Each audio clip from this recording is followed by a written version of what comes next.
Shalom, shalom. Peace, brothers. It's the brother, Zachariah, giving all praises, honor, and glory to Yahweh Ba'ashem Yahushua, Ba'ashem Rakakadash.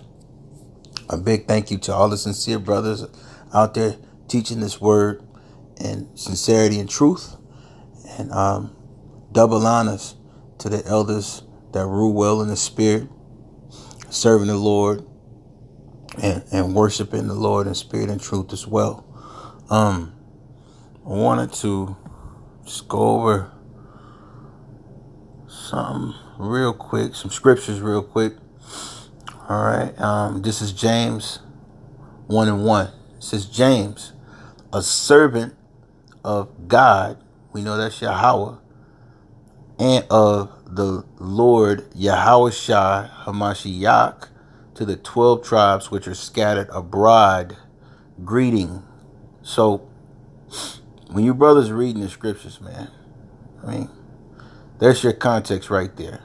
Bam. When you read the scriptures, when you read any scripture, look for context. Okay?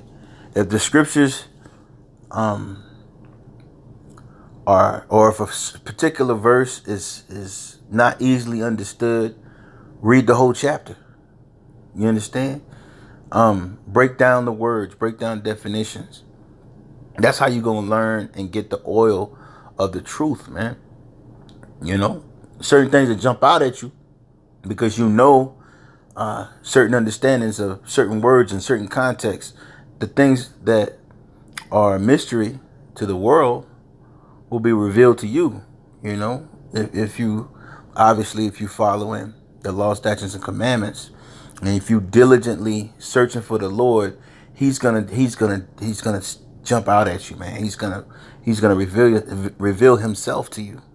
So, the context here is 12 tribes, right? Which are scattered abroad. You can't get around that. You can't get around that, right? James, when you look up the word James, it means supplanter, right? Lakabos in the Greek, which is Jacob, which is Yaquab in the Hebrew. Okay? Why wasn't he writing to everybody, right? This is Ezekiel 36:19. And I will scatter them among the heathen. Oh, there's two different types of people. Who's the them and who's the heathen? The them is Israel. When you read the chapter, Ezekiel 36 chapter and the 37th chapter. And they were dispersed, right? That's another word that means scattered, through the countries, according to their way, and according to their doings, I judged them. All right? Precept, Ephesians 2:11. Wherefore, remember, I got to remember something now. Think about it. Wherefore, remember that ye, being in time past, Gentiles in the flesh, who are called uncircumcision by that which is called circumcision in the flesh made by hands. I mean, we can pretty much keep going on the diaspora and on the scattering. That's all throughout the scriptures. But I just brought that out just to show you context, brother. He's talking to the scattered 12 tribes, right? He's talking to the house of Israel. All right, the northern kingdom and the southern kingdom, the whole house, all 12 tribes. Okay, and this is what it reads: my brethren, count it all joy when you fall into diverse temptations. So, what is he saying? Basically, temptations are like trials, right? When you're tempted, it's like the fleshly trials, right? That you receive, because we gotta, in this truth, we gotta be tested, we gotta be tried, we have to be tested and tried, man. And through that testing, through being tested and being tried, it shows you who you are. You understand? It shows you your limits. It shows you what you can do. It shows you what you can't do. It shows you who you're not. right? And that's what the Lord is about. He's about, making diamonds, man, making pure gold, unmixed, right? So Ecclesiastes 2, 1 through 8, and we'll read the whole thing. Try to be brief. It says, my son, that's a title of endearment right there. When you read these scriptures, man, it's like food. You got to eat this thing slow. Because you'll run past one word, like the word if. That's a big word. Look at that word, if. My son, if thou come to serve the Lord. You can't even finish the whole verse without reading if. You got to get past if. That's a big word. If you come to serve the Lord. That's giving you more context, right? If thou come to serve the Lord, prepare thy soul for temptation. Why? Because your soul is a blank sheet that spirits write on all day, right? Our soul, we erased all that BS off our soul when we was in the world. We erased it and we started to write on our soul the law, statutes, and commandments of the Lord, right? The soul is the sheet of paper that the Lord gives every man, particularly the Israelite man. And the spirit is what's written on it, right? That's why they said your soul is your moral compass, right? When you read a sheet of paper, it's giving you directions, it's giving you thoughts, ideas, it's giving you up, down, left, right. When you read the scriptures, it's giving you there's a spirit on it, right? So that's why the Most High said, prepare thy soul for temptation, right? What soul are you supposed to be in? What mind frame are you supposed to be in? You're supposed to be in a righteous warrior soldier mentality, right? Because that's who the Most High deals with. When he deals with you as a son, he's going to chastise you, right? And when he deals with you as a son, demons are going to try to test you, man. And this is what he's talking about. This is the trials that he was talking about. These are the temptations he was talking about. It says, my son, title of endearment, if thou come to serve, because you're not here to eat and leave, man.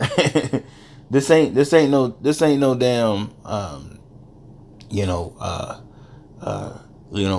party. You could just come over, eat, and just leave. You got to do some type of service when you're dealing with the Lord, man. He wants servants. He wants service. He wants men of action, right? So serve the Lord, prepare, right? Meaning make ready thy soul for the temptation. I mean, you're not gonna get around this thing. You gotta pretty much expect temptation. Okay? It says set thy heart aright, meaning you gotta get your mind right. The heart goes back to the Hebrew word la'ab, which this goes back to your mind. You gotta get your mind right. And constantly endure, meaning what? Okay, I passed. I made it through the day. I'm good. Man, you got tomorrow. You got the next day after that, and the day after that, and the day after that, and the day. You got until the Most High. Excuse me. Until the Most High comes back, man. Until the Most High sends His Son back to rule, right, and to restore Israel, man.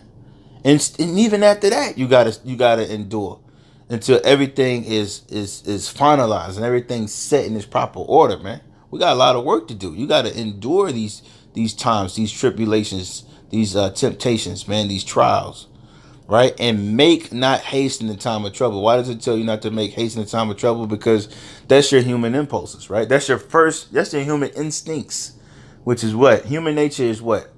Impulses, emotions. The first thing you're going to think when someone's, going through something is the human side's going to jump out. Oh, well, let's do this. Let's do that. Let's be impulsive. That's why the Most High said, and make not haste in the time of trouble. Meaning what? You got to be prudent about this thing. You got to have understanding. You got to have wisdom, knowledge, and stability, man. That's what it says. Let's get that. That's in Isaiah 33rd chapter in the 6th verse, I believe. Yes. It says, and wisdom and knowledge shall be, not maybe, shall is will be, right? The stability of thy times, in every time, any captivity, you got to have wisdom and knowledge. Because why? I'm going to show you something. It says, and strength of salvation. That's your strength, Your wisdom and knowledge is your strength of your salvation. That's how you're going to make this thing, man. The fear of the Lord is his treasure, right? The fear of the Lord, we know, if you have ears, is understanding, right? Because you don't fear what you don't understand. You fear what you understand. You can't fear the Lord if you don't understand his judgments, right? You only fear what you understand. And I broke this down to a couple brothers. I always give the concept or the example, the analogy of a 2-year-old. You could put load a shotgun in a 2-year-old face and she'll laugh at you. You put that same loaded shotgun in a grown man's face or a grown woman's face, they're gonna be, pooping on themselves. They're gonna be nervous because they understand what that means. Especially when you hear that, you already know what it is. So a 2-year-old have no understanding, right? But a grown man does. That's what the fear of the Lord is. People don't fear the Lord because they don't know what he's capable of. They're going to find out though, right? And just to prove that point, in Isaiah 33:6, it says, "And wisdom and knowledge shall be the stability of thy times and strength of salvation," which is what? Wisdom and knowledge. Why? Wisdom is very strong. Let's go real quick to Ecclesiastes, right here, 12. Let's start at 11. It says, "Wisdom is good with an inheritance, and by it there is profit to them that see the sun." Right? What does that mean? Being skillful, smart, intelligent, with money, wealth is longevity. Right? That's when you're gonna see the heights of things. Right? When you have that wisdom. Right? That's when you're going to see the end of things, because when you have wisdom, which is skill, right? It's applied knowledge. That's what wisdom is. Skills, applied knowledge. Is good with an inheritance, and by it there is profit to them that see the sun. For wisdom is a defense, and money is defense. Right? You can use your wisdom to get out of things. You can use your money to get out of things. Right? But that's a big word. Look how big that word is. But however, right? The excellency of knowledge is what? That wisdom giveth life to them that have it. What does that mean? That means you can be a dummy and be a billionaire, and you're gonna lose all that money. You're gonna die, right? You can have all the guns in the earth and not know how to load them. You're gonna be an idiot. But here come me, a skilled tactician, right? A savvy businessman. I'm gonna take $1 million and make it $1 trillion, right? A savvy soldier. I'm gonna take your guns and I'm a operate them in such a fashion that I conquer you, because I'm using the wisdom. That's what gives you life. That's what forward your life. That's what prolongs your life. Having the understanding of what to do, what to eat, what not to eat, how to deal with your brother. How to deal with your brother is going to save your life, because you're not going to deal with him deceitfully, right? Even in the brothers in the world, you're not going to just deal with them deceitfully and then, expect everything to be okay. When you deal with somebody treacherously, or you deal with them, or you wrong someone, you gotta expect, or you should expect, for those people to retaliate, man. And you just gotta be wise. So it says, "For wisdom is the defense, and money is defense." You can use both to defend yourself, but the excellency of knowledge, right? The point is that wisdom giveth life to them that have it. You're gonna go further in life with wisdom than just being given something. Someone just gives you a job and you don't know what you're doing, versus you understanding every aspect of the job, and it's like water to you. It's flowing it's like a sheet of music to you. It's easy. It's just two different types of people. People that are told what to think, and people that understand how to think. You understand? So jumping back here in James, actually in Ecclesiastes, or Ecclesiasticus, which is, let's get out of there, here, says, "My son, if thou come to serve the Lord, prepare thy soul for temptation. Set thy heart aright, and constantly endure and make not haste in the time of trouble, cleaving to him and depart not away, that thou mayest be increased at the last end. All right. Whatsoever is brought upon thee, take cheerfully. Why? Because you know what's going to happen, right? You know the end of the movie, man. You know the end of the story, man. You don't need to be sad when you know the end of the story. Yeah, you weep because the conditions that you have to see your family in, your brothers in, your sisters in, our women in, being raped and robbed every day and spoiled. The condition of our brothers, kings, being homosexuals, man. That's what you're weeping for, but you're cheerful when you go through these trials because the Lord is testing you. The Lord is trying to refine you. You're being defined, validated, and justified by the Lord, right? Yahweh Shah. And be patient, which is this is like an element that you have to digest this thing right here. This is like a super ability, right? This is one of the Israelite super ability to have patience, to possess patience. When thou art changed to a lower state meaning what? Physically, mentally, right? Financially, emotionally, right? When you're changed to a low state, be cheerful because the Most High got you. That's why Yahweh Shah was telling you not to worry. Like the birds ain't worrying. Why you worrying? If you really got the truth, you shouldn't be worrying about anything. You understand? I'm gonna finish this out. It says, for gold is tried in the fire, and acceptable men. Who are those acceptable men?